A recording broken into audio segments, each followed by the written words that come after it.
Hello everyone, we've got another very interesting Scrawlrbox for September. First we have the Koh-I-Noor watercolor pencils. They are very smooth pencils, they blend very well and they dissolve pretty well with water. They don't really leave any mark on the paper, which is very nice for watercolor pencils. The Seawhite brushes are nice and soft and they hold a nice point. I could tell right away that the Van Gogh watercolors were student grade. They're just not as pigmented as artist watercolors. On paper they look very pale, almost pastel-like, and you need to apply several layers if you want to make them look more saturated. I'm not sure what to say about the Bockingford watercolor paper. To me 190 GSM is a bit too thin because I tend to use a lot of water with my watercolors. But I guess if you use less water, less washes, it probably will work just fine.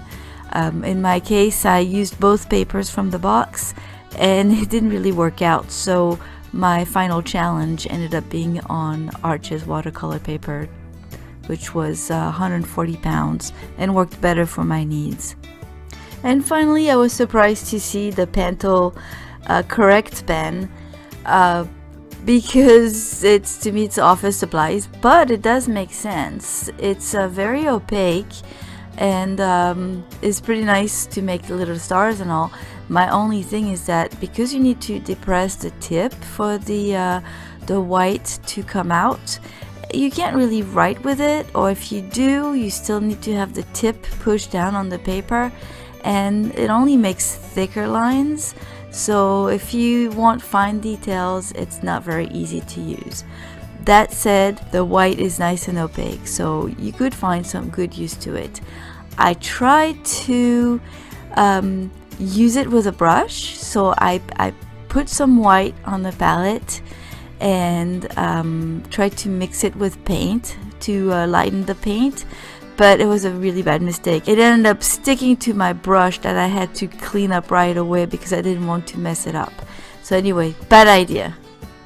The September challenge has another space theme, which is becoming to be a bit too much. Space themes have been very common this year. So this one is Space Mask, and I was not sure what to do at first, and then I decided to try to paint Northern Lights. It was a bit tricky, but I think it turned out not too bad. So I hope you like it. If you have any comments or questions, let me know in the comments below, and I'll see you next time in another video. Have a wonderful day. Bye bye.